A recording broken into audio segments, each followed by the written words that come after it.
Hey, James here. It's a new year with so many new things on the horizon. And while many things change, one thing has stayed the same for me and all of us here at Live to Die: how much we all appreciate each and every one of you listeners. This show continues to be possible because of each and every one of you that take the time each week to tune in and listen to our little adventure. So thank you from all of us so darn much. You already do everything we could ask by taking the time to listen to a podcast about a handful of people playing a Pathfinder game. But for some reason, if you've done that and you still want to do more, you can reach out, catch us on social media, email us at livetodiepodcast@gmail.com. Let us know what you think or just connect.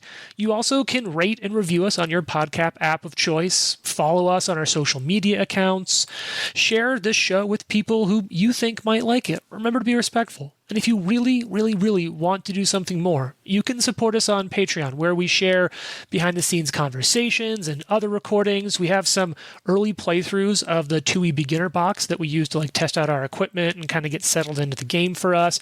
And we're almost done releasing a 4-episode actual play adventure arc of Pathfinder 2nd Edition that takes part in a different part of the River Kingdoms on our Patreon. So we've got all that, and additionally, as a part of our Patreon, each month we shout out one supporter at the called shot tier or higher. This month, that's Ryan. Thanks, Ryan. We really appreciate your support, feedback, and really all that you have to share with everyone. Support from you and other patrons has helped us make this show, keep it going, and start to look at how we can do a little bit more, like some of those extra episodes. So if you want to, check us out at www.patreon.com/live-to-die-pod. That's www.patreon.com/live-to-die-pod. Thank you so darn much. Be nice, roll dice, and enjoy this week's episode of Live to Die.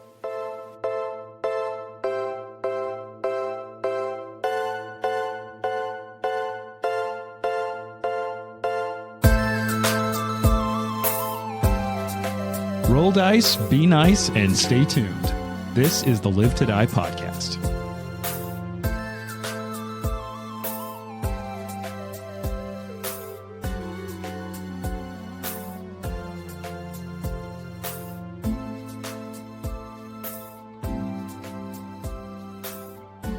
So, I will say that I prepared for recording this weekend. I tried to, at least. I picked out a shirt, because I always try to have a shirt that foreshadows things that might be coming in the adventure. I've been trying to figure it out the whole time. That's not good at all. Beware of dog? It's Green Room. The movie? I haven't seen Green Room, so I don't know what to expect. I don't even want to tell you. Is that Angry Patrick Stewart? It's Angry Patrick That's scary Stewart. enough. You're going to fight Jean-Luc Picard? Yep. Oh, no. He's a big, bad, very bad villain in that movie. And it does not go well for anyone involved. Let me just say that when I was prepping the Stag Lords for it, I'm like, kind of has a Green Room vibe. There's some cool stuff there.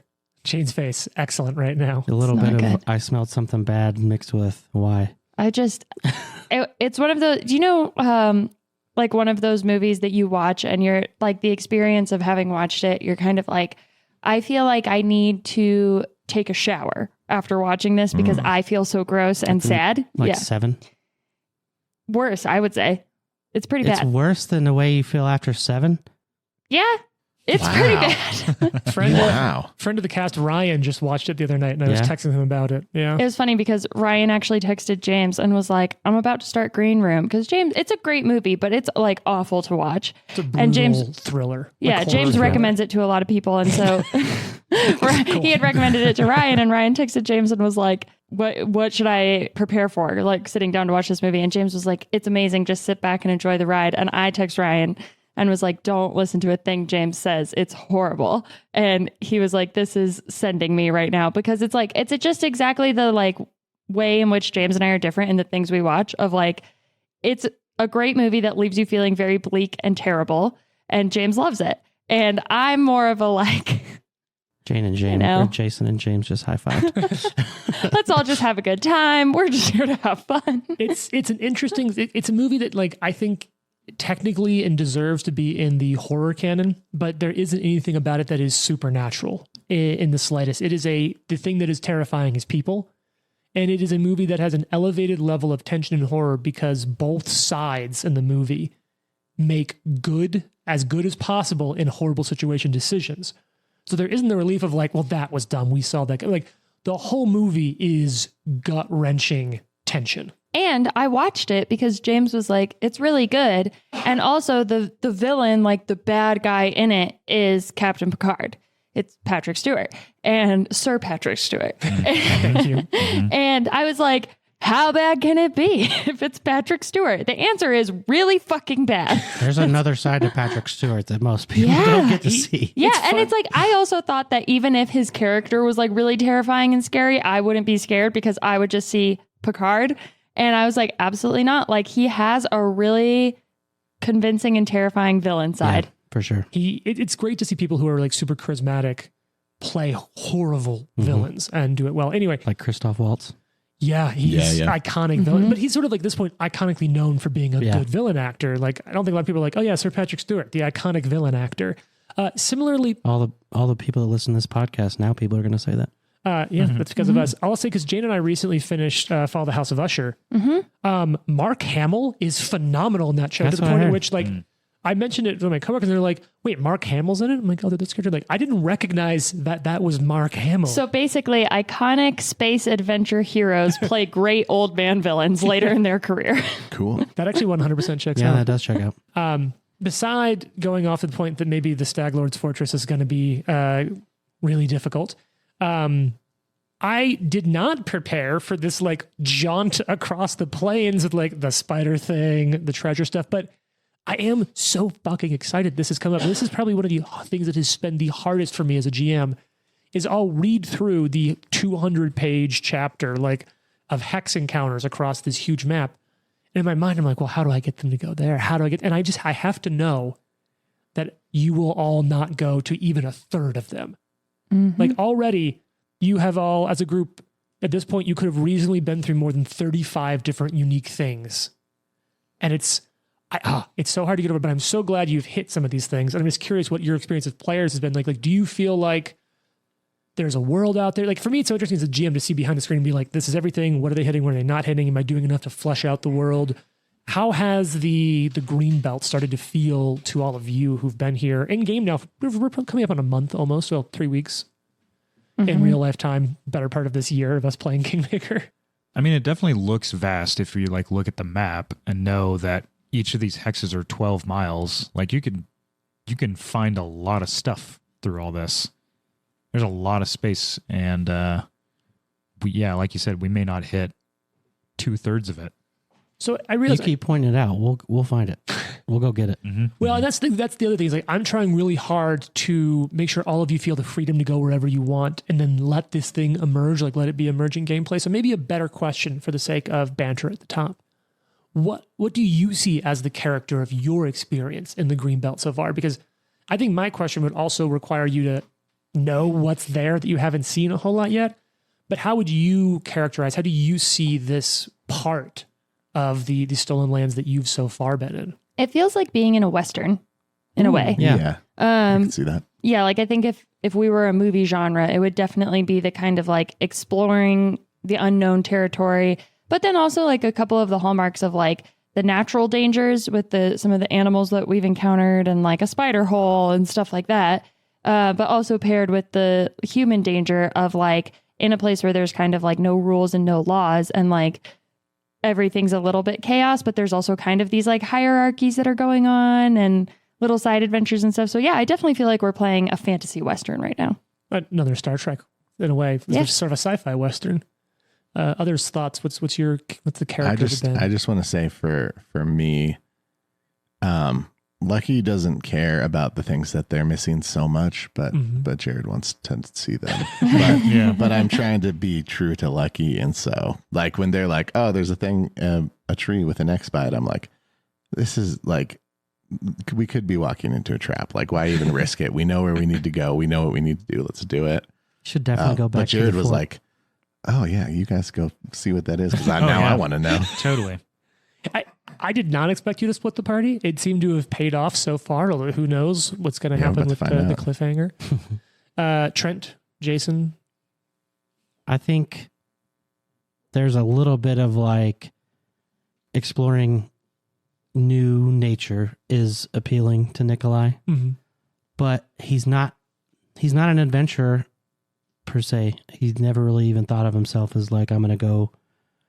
He's kind of answering a call or following what he feels like he's being told. So it's a little bit of both. Like this is overwhelming, but also I'm out here exploring nature that I've never explored before. Does this feel like enough of a community yet where you think Nikolai is feeling like a bit of a warden of it? Or is it still feeling like sort of, bushwhacking into wilderness for no reason? I would say the warden aspect of like, we've been given the responsibility to take care of this land. And as a follower of Erastil, he takes that shit seriously. So he's going out and, patrolling the nature that has been, there's bandits, scary spiders, stuff that hurt people. Teammates that throw you into spider dens. Teammates that kick you into spider holes. That kind of stuff. So it's don't you forget it. I would say that especially the more we travel and like fill in the map, the more he feels that warden aspect of like, this is ours. That's cool. And it's not necessarily it's ours, but this is our job. Mm-hmm. Trent? You're like the sheriff. Yeah. Of Nottingham. Yeah. I think Arthur specifically has been looking for a reason to stay. Mm-hmm. He came here with a purpose. That purpose was pretty quickly extinguished in his mind. Yeah. Ours too. Yeah. And rip. Yeah. And so I think in his mind, it's like, well, I can get the ring back to them. We can take care of the Stag Lord. And then when that's done, he's probably like, I think I just go home. I have to go back to the Knights. And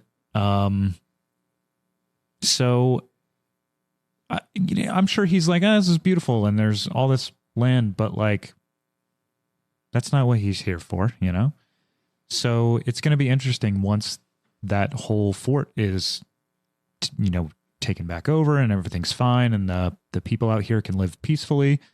Like, I don't know really what he's going to do. Don't worry. Arthur won't survive that. Probably not. Probably none of us will. Yeah. I think it's interesting because I realized when you were saying that, Trent, that with us moving this, because remember, originally this adventure takes place in 47. Oh, God. I think it's like 4712. Maybe. Yeah, 4712, I think. And so we're putting it in 47, like 22 or 23, I think is what we moved it to. That does change the context because it's before that, there are words with the Crusades up north going on. But at this point, the World Wound has been closed. Now, there's still fucking shit everywhere up there from that. Right. And the Whispering Tyrant has been imprisoned again. So your character is almost in a reverse Lord of the Rings, in which like you are in war as your beginning story, and then you have come to someone else's home where like petty warlords and bandit kings have sort of set up and sort of changed some of that landscape. Yeah. Jane, your comment I thought was really interesting because when I was prepping this adventure, I'm a big fan of like reading stuff that gets me in a fun mindset and puts it there. And I will say, like, I've been reading some good fantasy stuff and that's just been enjoyable. And I know obviously Trent and I were talking about it a lot, and it may have bled in that I was reading The Once and Future King, because Kingmaker has a lot of it and stuff there. But one of the other pieces that I've watched I've gone back and rewatched some of my favorite episodes from is Deadwood. Because I frankly think that Kingmaker has a lot of like HBO's Deadwood, especially if we're talking about a post-alignment Pathfinder in which you have like characters with just differing edicts and anathema, essentially, and a very frontier sort of environment that's started in a place that, they don't really have a right intrinsically in that show. Anyway, I'm not going to go down that whole It's funny path. too, because there is an episode, and I think I've read the show it before, of the BBC's Musketeers show that's like based on the Three Musketeers in a later season, where they go to this like small kind of village in the French countryside that's just been getting like robbed by bandits over and over and over again. And all the people that live there are like, there's nothing we can do about this. Like, we are just like average people. And like the Three Musketeers and D'Artagnan like show up and just like kick all the bandits' asses because they're, these higher level characters. And so the whole time we were doing this, I was like, oh, this is literally like that episode. Like, three of us show up and are so much more powerful already that it just makes such a big difference. Well, the Staglord stuff's going to be a little uphill. And who knows, honestly, who's more powerful here, you or these folks who just showed up the new morning at Oleg's trading post. I'm not scared. Yeah, me neither. So let's cut back to that. You know what? Actually, Jane, we get to hit one of your favorite drops. Oh yeah, let's do it. Jane's gonna roll. No, not that drop. All right. So we have, it's just This is the hair rating drop. Unfortunately, you can't see a lot of the hair. This is just like a head and shoulders illustration, but this is the main man. The one on this page here. Let's show it off. Very Kind of hot. I believe you said he was hot. You got a soul patch. Wait, the guy on the left or Really? the right? No, the The guy guy in on this the patch. left. Oh. The guy The guy on this Wow, page. do you I thought he like was talking soul about patches, Gary Oldman Jane? with a goatee over does here. not have a soul You're gonna patch. ask James to only have a soul patch? Okay, so we have a listening audience. Please describe this figure. He does not have a soul patch. It's a shadow. He has okay. a prominent lip then. Does have a hearty jawbone. Yeah. Nice chin. Yeah. Dark, Gaston. dark hair, Has a maybe little- Gastonish. A little Yeah. Gaston. A little bit of a Kurt Russell look. Oh, I can see that. With I can see a nightly like a plate Helmet helmet, situation. Mhm. Hair looks like average, 4 of 10. Hat hair for sure. Hat Decent hair eyebrows. definitely once that helmet comes off. Probably sweaty and gross. Yeah, a little stringy. In addition to the current, he also kind of gave me a little bit, I don't know, not in visuals, but for some reason in vibe, gave me a little bit of like a Joel Edgerton sort of. Oh, sure. Oh, okay. You already All right. cast Oleg as Joel Edgerton. I know. That's apparently how I see all Pathfinder Frontiers folk. They're all Joe Egan. He's getting a lot of work. But he kind of, you see him get off his horse and he strides over right towards Ari and Lucky. And like with purpose and a little bit of speed. And she's like, whoa, whoa, whoa. Who are you? Stay back. And he extends his hand. I'm Keston Garris, and Oleg here just informed me that you've done the work we already came out here to do. She looks over at Oleg. Is he like, yes, that's true. I know this guy. And he just sort of shrugs. Ari will shake his hand and be like, who are you? I said I'm Keston Yes, Garris. but why were you here? Like, who do you work for? Oh, the Brevish noble houses sent me. We received word from the trading post a few weeks ago that they were having issues with bandits, and myself and these sellswords were dispatched to come and deal with it. But according to Oleg, you've already taken care of it. But what took you For so the long? most part. Don't mind my friend. We're a little jumpy. No, he sort of shrugs and looks over you. Bureaucracy. Honestly, I just got the orders the other day. We mounted up and came out as soon as I could. Yeah, it's been a non-issue for a week now. Well, he sort of looks. Actually, we are in fact going after some additional bandits because there is someone here named the Stag Lord who is apparently at the center of all of this and contributing greatly to the bandit issue around here. And so our job is not quite done if you would like to stick around. Well, I have heard of a sort of self-proclaimed bandit king, and you actually sort of see he reaches back and like pulls a scroll case off and opens it. I have several, and he starts leafing through. He's like, "Well, it sounds like you have. Do you have? Do you have any proof? Sorry, not to doubt, but." And he unfurls like a wanted poster signed with the seal of the like Southern Brevik houses. Of like, and you can see that it's like wanted. Bandits, Stag Lord. killed, captured, or otherwise. And he says, like, I don't see any captives, but do you have any proof of what you've accomplished? We have a whole cart of their stuff. Yeah. Didn't we? Amulets. We have amulets. So didn't we take? We've been taking amulets like dog tags. Yeah. We've been taking the amulets, but I also thought that we had something that references the Stag Lord in particular. No. I mean, all their amulets are a stag's head. Right. Yeah.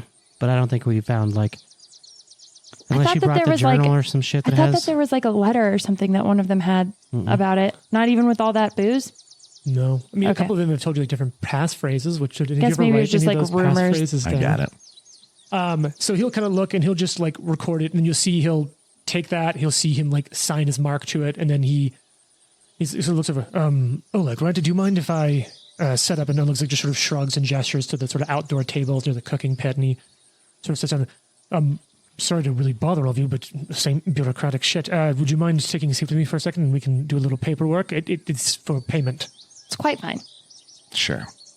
And so he sits down. He and said payment. I was okay with it. And so he sort of unravels the rest of this leather scroll case, and there's enough room for like a candle, ink, quill, and he sort of makes a mark and takes note of. He doesn't take them. He just needs to like see evidence. And once you've shown at this point, the adventure says once you have evidence of defeating 6 bandits. I think you have far more than 6 stag amulets at this point. And Ari will say there's been a few that we've encountered who have surrendered peacefully, and upon negotiation, we've let them go. Give me a diplomacy check, because he's dead to kill their captures. I wish you'd have left that out. He's like, would you like to file 1040 or 1040 EZ?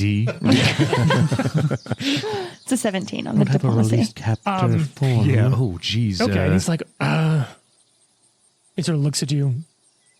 Look, honestly, I don't want to do much more paperwork, and I don't know you, but if they're not going to cause problem, then it literally is solved, and frankly, there's less bloodshed and less shit to deal with. Well, you never know, but I mean, it seemed like something that we weren't going to kill someone who was actively surrendering, and they didn't seem threatening enough. My friend here has some feelings about it, but it didn't seem threatening enough to us to... If they cause a problem again, we'll just stop it then. We're planning to stay here for the long haul. If you expressly tell me that it's more beneficial to kill them, then we will do that. And he looks over at the sort of cell swords. And so you see that he does have I imagine some sort of minimalistic tabard, or maybe a belt that does have some of the colors of the noble houses.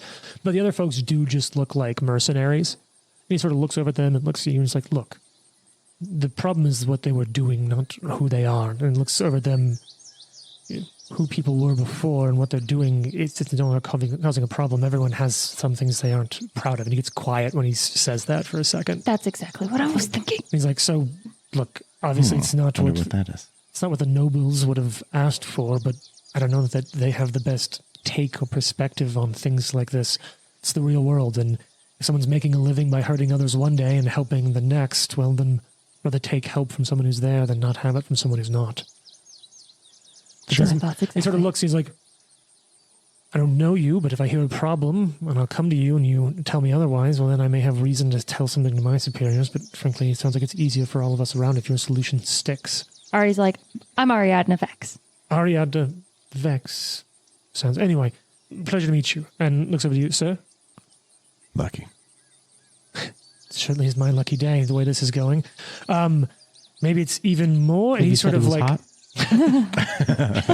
You see him kind of rifle through a couple of others. He says, look, I'm not going to ask for too much luck in one day, but I also have, and he unfurls 2 more posters, essentially, 2 more pieces that are written.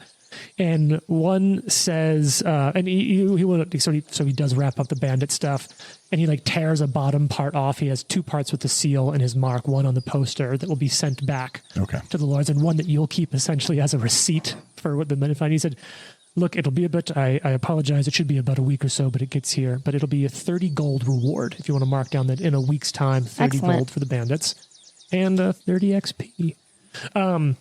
He rolls out 2 more posters, and one is sort of a crude illustration of a kobold with sort of silhouettes behind it.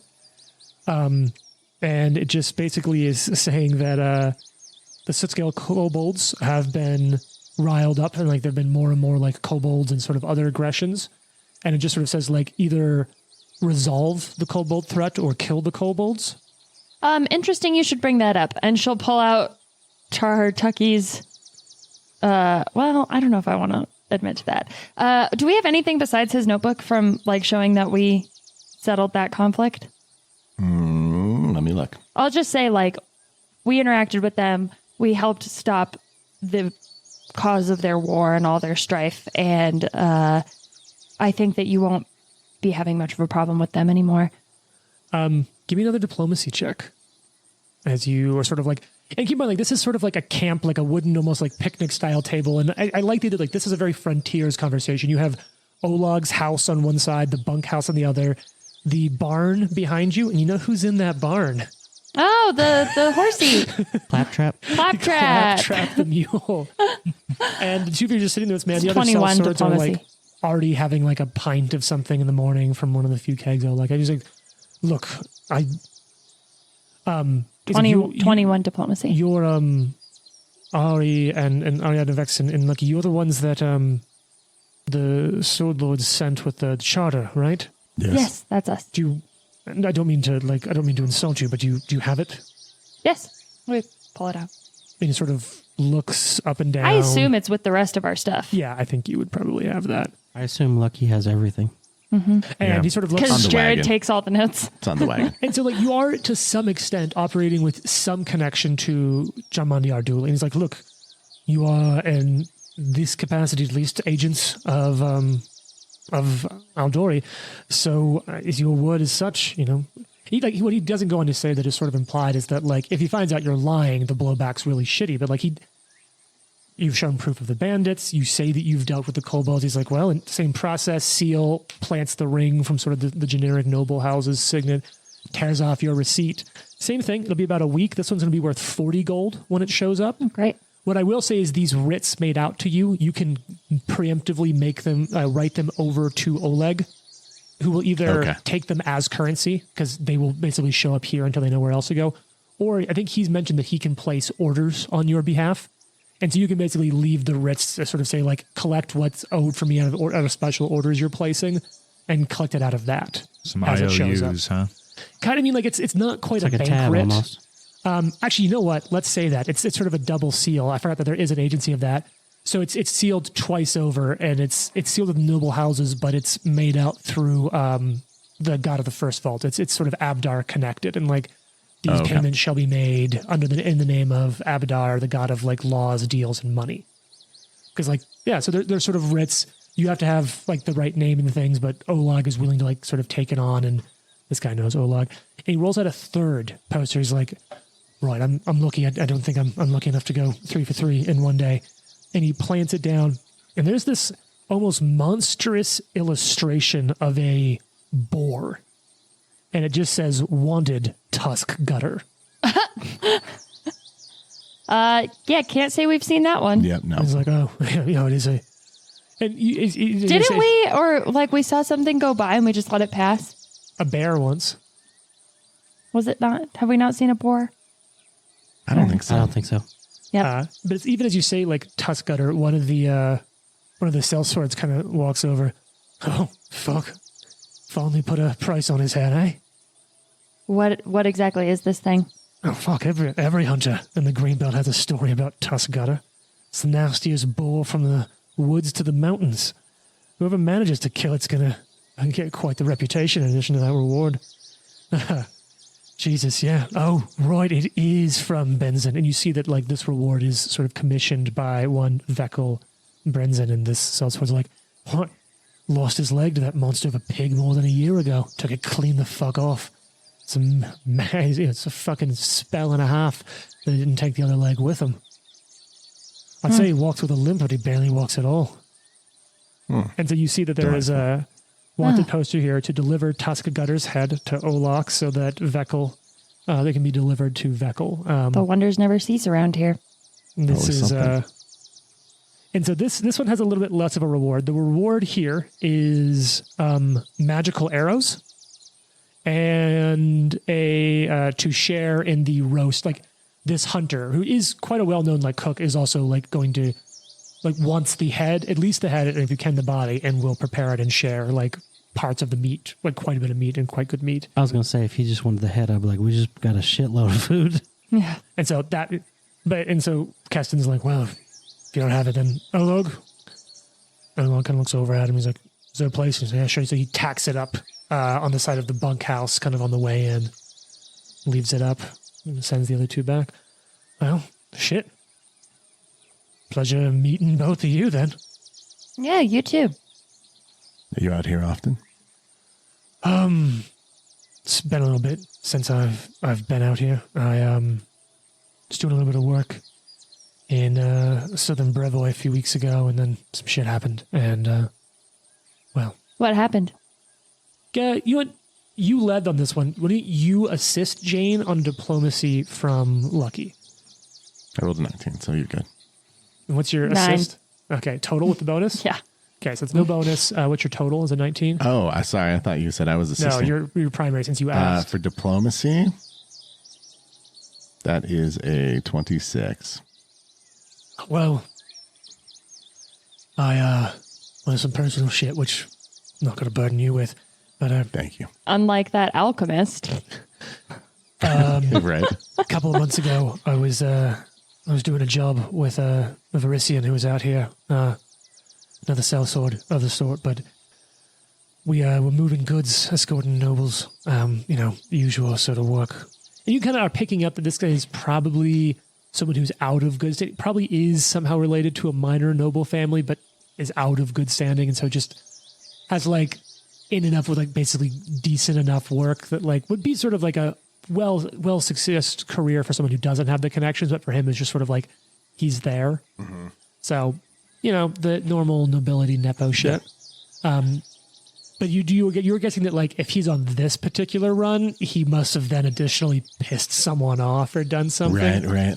And so as he relates to you this story, which I'll kind of give you some bullet points of, it's clear that what he's saying is within the normal bounds of work. So he has done something to probably personally piss someone off, and that's why he's out here on the frontier now. But he basically goes on to tell you that he was working with a Varisian noble a couple of months ago, an older gentleman by the name of Falgrim Sneeg, who, quite the name, despite hiring as like sort of hired help on a mission like this, robbed the whole group he was a part of protecting, and fled out here into the green belt. And so he's sort of like, of the bandits you've seen of it, he sort of describes like an older man with like a thicker beard, gray hair, sort of deal, and saying like, does that ring a bell for any of you? Like any bandits you've seen look anything like? And have we? Old man, you say? Isn't there an old man being held captive by the Staghorn? Well, I mean, I guess that's a bit pejorative. No, he's not like old. He's just a bit older. He's probably, because like this guy's probably in his like mid-30s, and he's probably he's got a decade or so on me. Just, gray's starting to show, which is noteworthy when you make your living by the blade as it is. Either you're really good by that point or you're usually dead, and he seemed somewhere in the middle. But Varisian, they are the wanderers. You'll see them everywhere, and you come from interesting backgrounds, those. Does it look like anybody we've seen? Or does it sound like anyone we've seen? Doesn't sound like anyone you've seen. Most of the bandits you've dealt with are on the younger side, for sure. Well, no, but we'll keep an eye out. I appreciate it. Honestly, we've been sort of told to set up here and act as a little bit of security if we can. So as long as there's places to rent or room to pitch tents on the nearby, we'll be in this area. So you can look for me here, or always send word back to Brevoy. If you do find something, I take it as a personal favor. I owe you one. Yeah, this is kind of the place. Yeah. He's like, look, and even then, in addition to what I owe you, I know that there's quite a few who still have a hankering for him to come to any sort of punishment. If you can get him back to me alive, I can probably call in a bit of a favor on that. Look, if it's dead, I can probably get you something, but if it's alive, I can probably triple it. Well, there are those who'd be willing to open up the family armories a little bit and kind of let them bleed out in the name of revenge.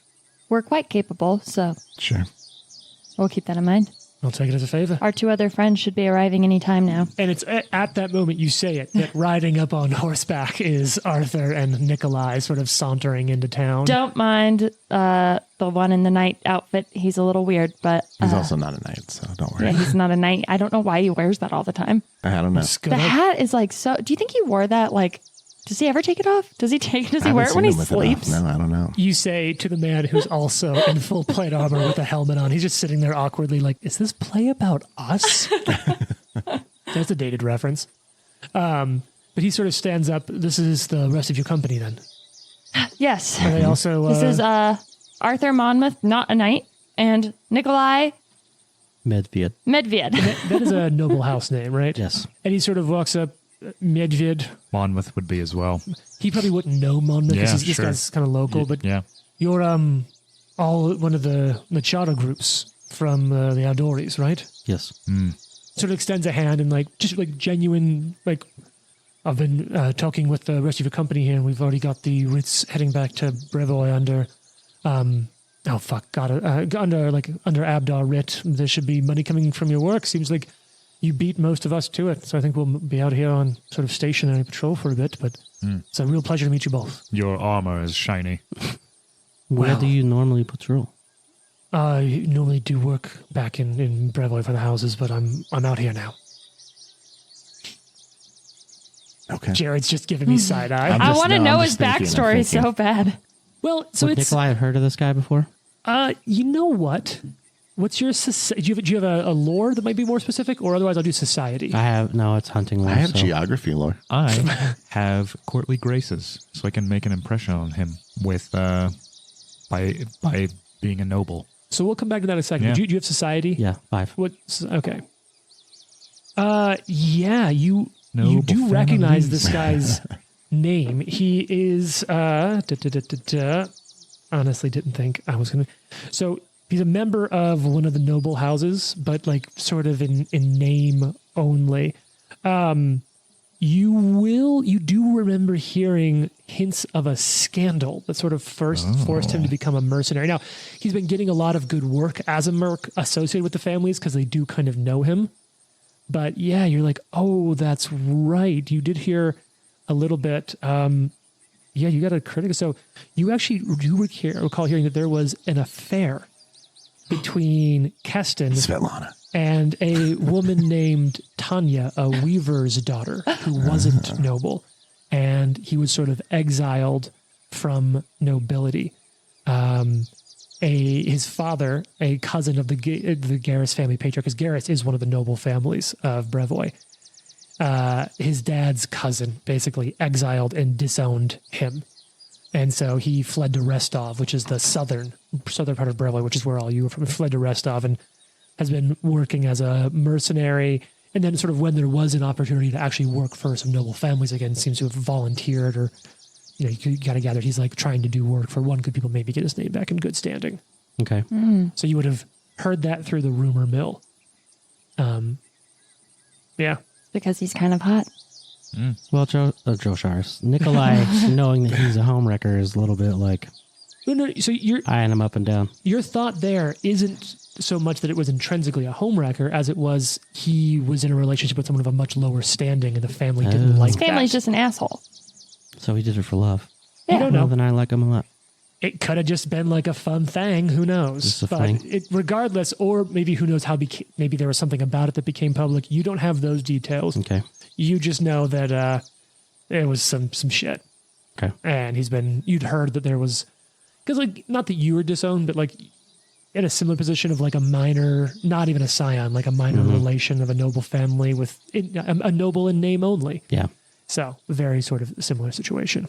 What would you all like to do? It's morning of this day. You vaguely know the direction and location of the Stag Lord's fort. You could buy a shovel. Can he come with us? No, he's specifically stationed to help like defend because this is a trading post that allows for information things to flow. At least it relieves us of the like, what if we leave and then somebody comes along and Yeah. kills them? Yeah. Don't you what guys if- have something you want to give Svetlana? Oh, yes. Hey, lady. I would say is Svetlana out there? Yeah, her and Oleg are like always sort of fixing and working things up and kind of taking inventory. They're actually working to re-inventory and clean some of the stuff that Lucky redistributed to them. As a part of that, Oleg didn't say it, but Svetlana made it clear to both of you that like you have free stay here whenever you'd Okay. like. Dope. So Great. You Nikolai literally will shake gave that. them so much money of like trade goods that to them is a livelihood. Dope. That's good. So Nikolai will shake that guy's hand, but then he's gonna move towards where Oleg and Svetlana are. yeah, and because like these are paying because like Garrus and the 3 sellswords are like paying customers, so they're just like moving out some morning fare and some food and some watered down like wine or mead. And the sellswords are they're setting up. They're probably playing a game of cards and just like getting breakfast, and so they're just kind of working I think probably Oleg is like working on both like breakfast and like starting to cook something for like starting a long-term smoke or cook for dinner. And Svetlana is sort of getting some of that done and taking some inventory. So I'll walk up to Svetlana, but on my way I'll say like, "Hello, Oleg." And he sort of looks up and like gives a genuine smile and like a strong nod. And I'll Just, reach "Thank in you." my pocket like as he's looking at me, and I'll go to Svetlana and say, "Is this the ring you are missing?" And like she instantly like tears up a little bit. There's like this big smile on her face, and Oleg like sets one And of I the plates. throw it into the woods. And he comes over and And like she's like tearfully kind of putting it on. He's like, "Oh, it's just a piece of metal." And she's like, "It means so much." And he looks at her like, "Thank you for what you've done. Yes, It really certainly. means the world." And so yes, you're right. There's another quest. Let me find that fucking quest, John. Svetlana's ring. Although, see, 50 gold in trading post credit, Nice. Hell yeah. Great. which remember you can also use for special orders. We need a shovel. Here is your ring. Can we have a shovel? You have a +1 shovel. I'm gonna say, do you guys spend? We have a character in another game who has that exact thing. He uses the stats of a quarterstaff, That's and awesome. it's a gravedigger shovel. Yeah. That's awesome. However, it's noteworthy. They are level 13 now. Yeah. And he still only has a +1 on it, and it keeps using it in combat. Not a striking rune, just a +1. And hitting. Yes. Nice. And we're like, oh, he's going to do 7 points of damage at Yeah. level 13. Okay. How much longer do you spend here today, broadly? Oh, I think we The would whole just day. like turn around and set out, right? Oh, No, I think we would stay. I think we would stay and let's go. recoup. I think we would take a day to Yeah. repurpose runes if we oh can. yeah, get those Oh, moved yeah, over. sure. That's true. Okay, so then here's a couple of things. I'm going to give you some Preparing details spells and today. shit. You do, so you'll have 50 gold pieces in trading post credit. Okay. I'll also give you some more XP for that. You also, throughout the day, you get 2 other, these are extremely side quests. But if you want to record it, because I think these are fun little bits of extra character. Oleg's trophy is one side quest. It says, the way everyone talks about tatzelworms, one might think they're everywhere. This isn't the case. They're actually quite rare. A tatzelworm head would be a great conversation piece at Oleg, so he's promised a reward to anyone who can deliver one. Anyone who's able to slay a tatzelworm and bring back its head intact. He will have 5 lover's knots, which is a like small magical item. Additionally, Svetlana had sort of come over to probably Nikolai, because I think he's the one that she probably has the most of a rapport with. And she said that, like, look, Oleg's been under so much stress lately, and she really wants to, like, try to do something nice for him. And she knows that, like, one of his favorite dishes is this soup, but it needs moon radishes and it's sort of a rare ingredient. The nearest patch is about 16 miles south, but, like, it's not like she has had time to go, like, venture 16 miles out. So if you can bring a basket full of moon radishes, she's like, look, it's not much, but it would mean a ton, and, like, we'll get some other value out of it. She's offering 15 gold for a whole like collection of this crop, because they'll also preserve and sell some in different ways. Have you ever had squirrel on a stick? It's very Squirrel good. on a stick? I thought it was fish on a stick. I've heard it both ways. Squirrel is the fish of the land. When you're not by a river, you're like, this is just land fish. Squirrel on a stick. Perfect. But as a part of returning that ring, I think Jason Nikolai, as a part of Erastel's edicts to like build and connect families, throughout the day and throughout your evening, you receive a moderate boon of Erastel. Moderate. Cool. Ooh. Nice. Going over Russell's sweet. Yes. Sweet boons. Actually, yeah. And so this will allow you to use a longbow in any situation. When you attack with a longbow, you can ignore the volley trait. So big. Dope. So big. And for a week, whenever you critically fail to subsist, I'm going to give you the minor as well, but just for a week. Whenever you roll to a critical failure to subsist, you just get a failure instead. Nice. Nice. Trent, you kept your word. Arthur kept his word. A pledge that pissed off Lucky several times and literally almost TPK'd the whole party. Still Yeah. kind of pisses him off. So Got that fucking ring. there aren't scripted divine intercessions for either of the gods in your pantheons. Sure. So Oh, I'm gonna. there are more gods if you would like, but go on. Oh, what are some of the other gods in that Oh, one? God, I have to look it is up, though. Iomade in there? Yes. Okay, perfect. Because hers seemed kind of the most easily in line. Yep. So here's what I'm gonna say. I think that this is a small one because I think that it's not a huge deal for you. I think it's a much bigger deal for Erastel to like reunite a family symbology. Yeah, totally. But you're gonna get what is essentially the minor boon of Iomade. And you always present yourself at your best. Your clothing and person are always clean and uncrumpled. Hell yes. The metal of your blade and armor shining and unblemished.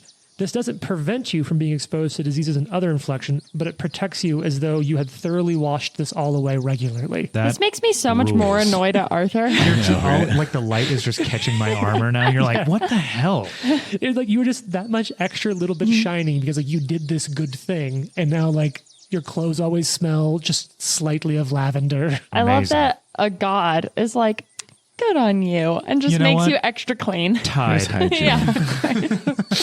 Cleanliness is... I do like the idea, though, that like if a tenet of a god is to display a certain way, it isn't like, this is on you. They're like, well, so then as you doing my work shall do through you as well this. Yeah, I love the divine intercessions and curses. Similarly, if either of you fuck around with your god stuff, I can give you boons. I think we've talked about my favorite curse, which is when you piss off Cade and Kalian, you get other people's hangovers for them. Yep. Which is a curse. Truly a nightmare. Yes. Can't imagine what that would be like. All right, so at this point, you have quite a bit of money. And so here's what I'm going to say. I suspect that we'll only make it so much further recording into this day's recording session. So because we're not going to do a shopping episode in a community where there is one general store, and we've already played out a role-playing scene with the people who run this fucking trading post. Think about it, make the notes. What I will say is I think it's 10% the value of a rune to move it over, or 5% is the transference cost. Something we'll have to look up. But you can all pay that and you can move all the runes around. I'm going to say that you have to be at least an expert in crafting. Lucky, are you such? No, I'm just trained. So I'm going to say that because Oleg is a phenomenal woodworker. I'm going to say that he has somehow, magically, for the sake of fucking expediency, I'm going to say that Oleg happens to have the right proficiencies needed to work on runes. Sweet. Because I kind of like that in the story. It's 10%. Yep. So I think it's 5 gold then for a +1 rune to move it over. That's so it's a 50 gold rune. Can we take it out of our credit? Oh, 100%. Like for that ring, you have 50 gold in credit with him alone, plus the 2 writs, which are worth another 70 gold together. Okay. So you have 4 times, right? Because we have 4 plus 1. That's 20 gold to move everything around. Okay. Take it off there. And that's supposed to take a couple of days. I think it is supposed to take at least a full day. So I'm going to say it's till tomorrow. I'm going to say it's a full day. He can get it done. I'm not opposed to us resting more than one day here either. We've been on the road for a while. If you guys will take a day or two, but let's say it's a day or two. It's not long. You're going to set up here. You're hanging out. You're getting to know Garrus a little bit. And any of you who are interested, I think him and his men are regularly they're not his men, like the fellows. Like they're probably playing cards. And there's always a card game to get on. And if you're interested, Ari definitely wants to practice fighting with them too. Garrus will probably spar with you. He's pretty good. He's not great, but he's decent. Because she's definitely wanting to learn from people too. Well, this would be a good opportunity then. So you have that chance. The two of you are sparring for a day or so. So what I'll also say is it's not a long time. Well, and this is where it's entirely up to you. If you want to go a week, that would be enough time to potentially even get some goods in from Restov. And would be enough time to retrain any skills or abilities you want to before going down. Do you want to spend a week? I'm Nikolai's for that, but I'm willing to listen to everybody else. I mean, there isn't a clock. This is a bandit lord who's been in power for months, a year or two. I mean, does anyone need to retrain? I don't really need to. I guess I don't care if it's he's kind of been in power anyway, and there's no reason to suspect that it's going to get worse if we let him go on for a week. I want to dispatch with him as quickly as possible. I would also say that if you did spend a week, I would hand wave you having enough time potentially to go down and, we could play out you going down to get moon radishes. I'm not going to hand wave that because there's something there. But I have something I would retrain in, but it's not essential at the moment. So if we'd rather move, then fine with that. Kingmaker is a game in which downtime is a thing. So I do need my shield repaired. They can do that for sure. Yeah, we'll just take the week and get ready, all completely fueled up, and then go after the Stag Lord. Okay. That's fine. So you take a week. I'll spend a week trying to see how much money it would take to get these sellswords to join us in a fight. They are contracted on this run now. I cannot pay the contract. No. So, but you do potentially have a way down south. So you're all set up. What's the the week goes by. You spend a week at the trading post. The weather's starting to get warmer. The days a little longer. You have food. I especially imagine if any of you are willing to like go out and help with like bringing some food in and like gathering stuff. So like Nikolai, if you're willing to go on maybe a hunt a couple of times. I love that. He goes on hunts. He learns how to, he's like really focused on foraging. And I think maybe even Garrus will go out with you once or twice just to like get some practice. He'll spar with you during the day. Lucky might go out with you once. Yeah. Yeah. A couple of days into that week, Knock Knock shows up. Stay here, Knock Knock. So what's going on with the kobolds, Knock Knock? And we're not going to go into that whole bit, but like, see, he's like, they're doing good. Things seem to be kind of mellowing out.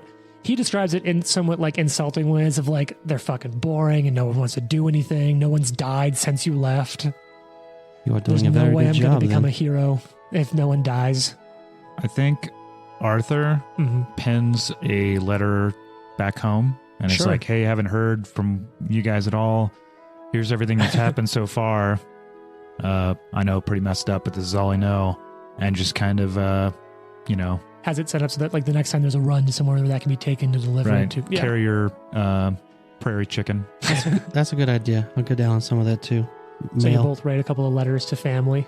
I think Ari will also try to spar with Arthur or like get to Ooh. know Arthur a little more because she's been like, oh, he's so annoying. But then she's like, well, we're kind of stuck with him. So like maybe we'll try to like be friends.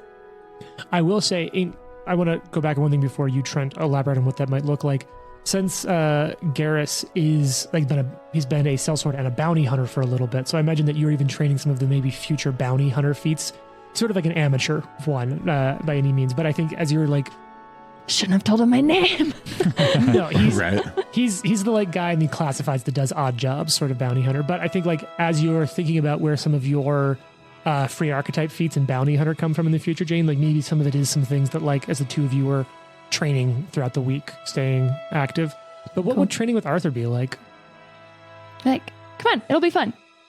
I like to train. Whack. She like hits him with a stick.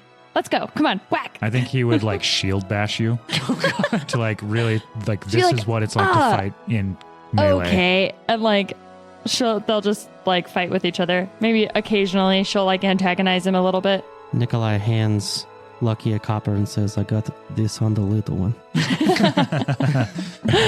Ari will constantly attempt to do her thing and trip Arthur in all of his big clanky armor. And I imagine Yeah. Arthur's probably not the easy. Well, you're easier to trip than like to grab, but Right. yeah. So you guys get some good training time in. So a week goes by. A heavy storm passes, and is it time to set out? Are you going to Yeah, head I believe south? I think so. Oh, I have some healing potions that we can do offline. All right, nice. You're So going to per be pouring that them down our bounty, throat later, so it doesn't matter. It's fair.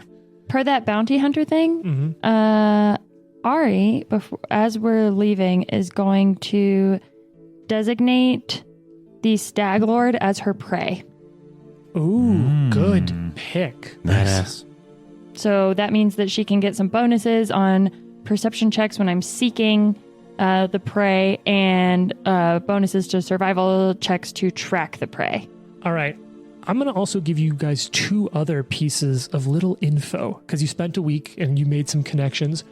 This can come from any of you who wanted to have had this conversation with, and whoever you got it from, it's your choice. So you know that the Stag Lord's fort is down near Tuskwater. Remember that lake that I was kind of showing you on the east side of the forest? Mm-hmm. It's on the west side of the green belt, that sort of bigger lake where the rivers were all running down into. Because, all rivers have to run somewhere. And it's at the north edge of the Tuskwater is what that lake is called by the locals. Now, that does notably mean that you would have to cross the river. And we've talked a little bit about what the fuck's going on with those rivers, right? Is that this little bridge that we came across The earlier? one bridge that you make some checks and you're like, man, if a single large thing. So Yeah. like you could go on foot, which would make you take 1, 2, 3, 4, 5, 6 days, almost a week of on foot to get down there. Okay. On that bridge. But I'll say, because Olog's been around for a little while, He says he hasn't heard anything about it for ages, and that makes him a little concerned given everything that's been going on with the Stag Lord. Oh, but there used to be a crossing, sort of a little farther up the river from, if you were to go east of the kobolds' hideout or the kobolds' place, there used to be a ferry that has a crossing there. So he doesn't know what's happened to that. He hasn't heard from them in a while, but it's not like he's been going out and chatting with folks a lot. So he's like, yeah, I don't know what to say there. Yeah. There also is potentially a crossing on the river where it's shallow, where the river splits and goes to the river that was near the Thorn River that you all took the bandit camp. And then another tributary, and then part of that goes south down into, not tributary, but it goes down south into the Tuskwater. So you think there's 3 ways to cross. There's the bridge that would need a lot of repair work to not collapse under anything more than a person. There's where sort of the river splits and it just gets shallow enough where maybe you could ford it. Or there's an old ferry, but that's an extra like 20 miles to the east out of the way to go over a ferry crossing. So just some things to consider. Okay. Are we trying to pose as bandits? Is this our... Yeah, so Yeah, I this think, is bandit time. and I also think that we should rough up one of us, and and it should probably be Arthur, because something tells me that he's just the one of us the Stag Lord will hate the most, and Sure. I actually Classic. like the idea that you try and rough me up and you're like trying to dirty me up. You're trying to dirty me up, but like the mud just seems to just like slip right away. I mean, you can That's right. tie him up. Yeah, and I mean, honestly, I'm going to say, like, you need to let us punch you because we need to look, because You can try. Ari punches Arthur. But it's like the one bandit said, oh, you know, the one that we fought that had the 2 axes, not like the big bad, but the other one at the fire. And the bandit we let go said, oh, she like, killed a bunch of us to impress the Stag Lord.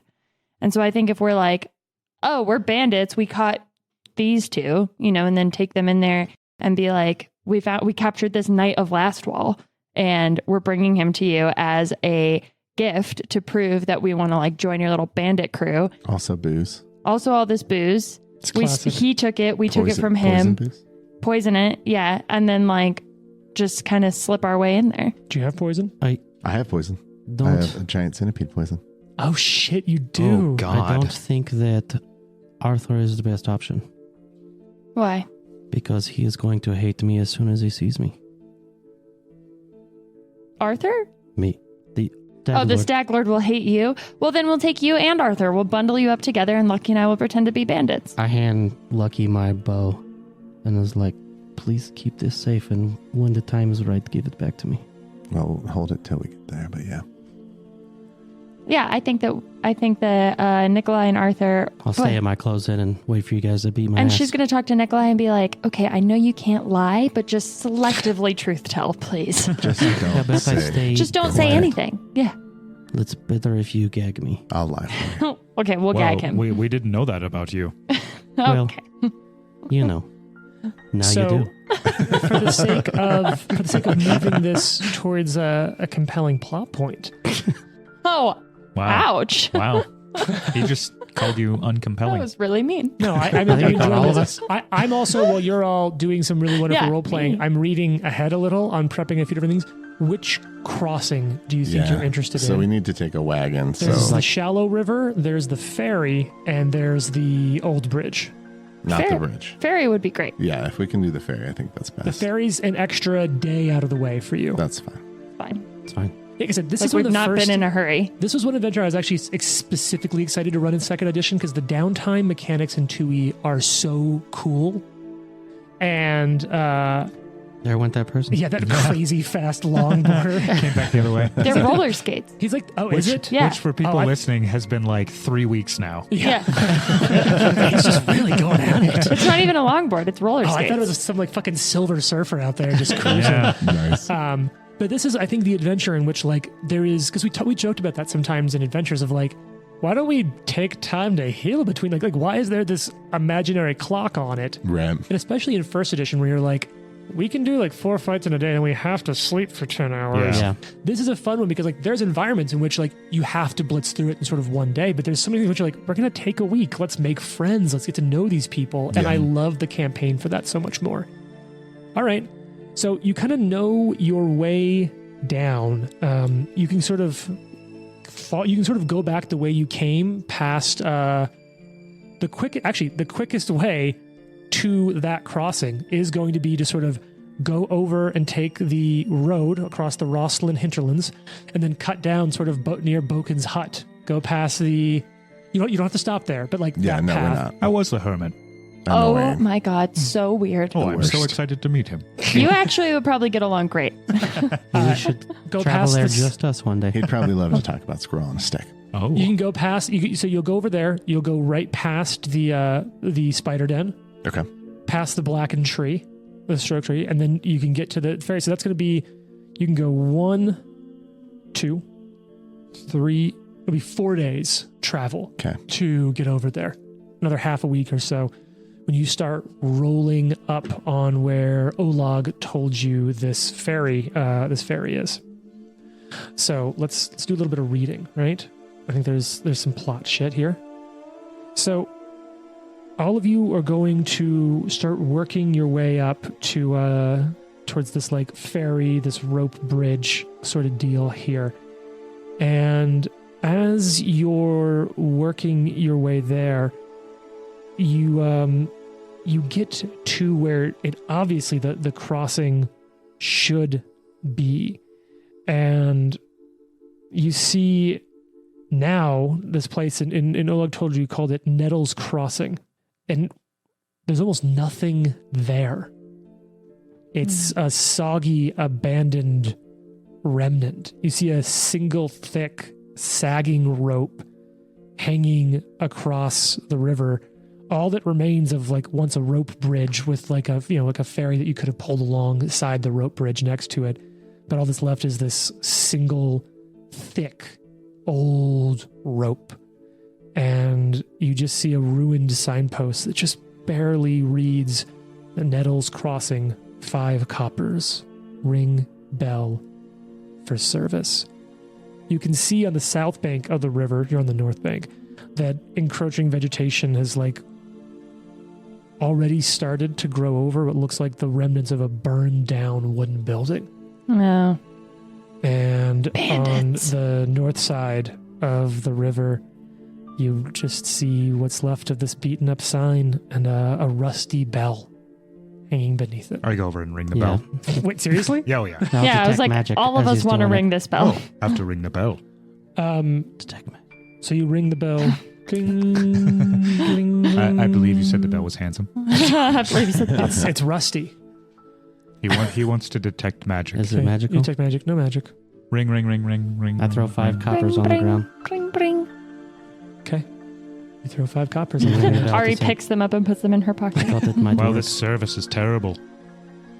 I mean, it's pretty clear that something got burned down. Did I not make that clear as a GM? Can I do a survival to see if we can like wade across or get across somehow? Yeah, I'll make that. That's What the an safest open options check are? for sure.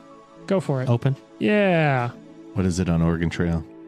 Fording the river? Ford Yes. the river. I played So a caulk decent the amount of wagon and Oregon float. Trail not too long ago. Nice. Yeah. All right. 26. You think that a few of you could like, what's it called when you like put your whole body in the rope and like worm crawl?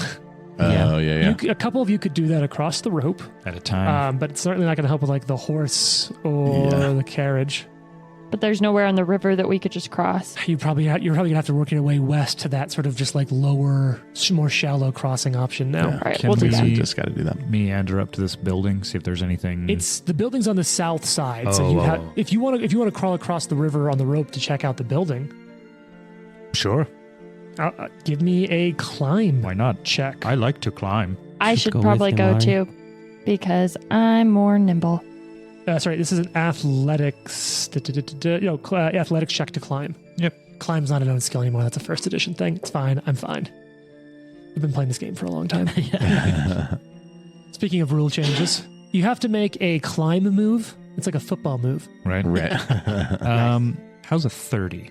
It's a critical I success. got a 27. That's also a critical Hell success. yeah. So both of you watch the two of them in full plate and even like leather armor or Yeah. studded leather. Yeah. Just like Nikolai's like, oh, to be young again. Nikolai's not that old. How old is Nikolai? Just 17-year-old. 30. Or older. You're basically Ancient. dead. Yeah. So the two of you make it across and you can kind of work your way through. It looks to be a small like house and office. You can see where it's been burned to the ground. And all that's left of it. Yeah, that's it. Hello. Oh, these bandits Hello. Wrong character. destroy everything. Hello. Ari's like, what's this dwarf doing here? I will say, at this point, it's 4 days to get over there. Yeah. So it's probably evening on the fourth day. The sun's starting to set while you two are over on the south side of the river. And what are you two doing on the north side, Lucky and Nikolai? Scouting. Yeah, you start because you know that the shallow crossings to the west, so you can kind of start to scout west a little ways. Yeah. Lucky, you just staying with the stuff. Yeah, probably.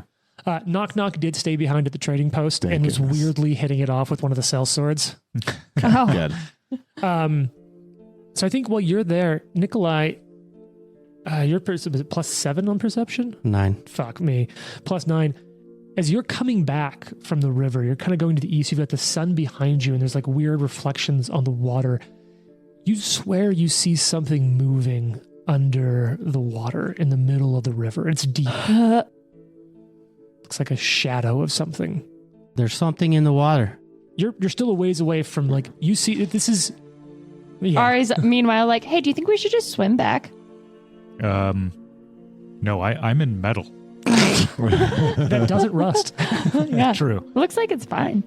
As you were talking about it, you see the two of you see Nikolai far in the distance, like trying to say something. You can't hear it. The wind's going the wrong way, and you Hi, see Nikolai. something start to break the surface of the river downriver from you, and you see a head come up out of the water, and then shoulders. Oh. And there's like holes where the cheeks should be, as like part of the skin is peeling off as Undead. the shape starts climbing onto the surface of the moving river, walking atop it toward the two of you. It's Jesus. Tune in next week to find out. I shall slay the undead. I'm so scared. This is terrible. The Live to Die podcast is a production of Live to Die Gaming. Follow us on social media at Live to Die Pod. Leave a review and tune in next week for more. If you like the amazing background audio and music, all that credit goes to Syrinscape. Make sure you check them out at Syrinscape.com.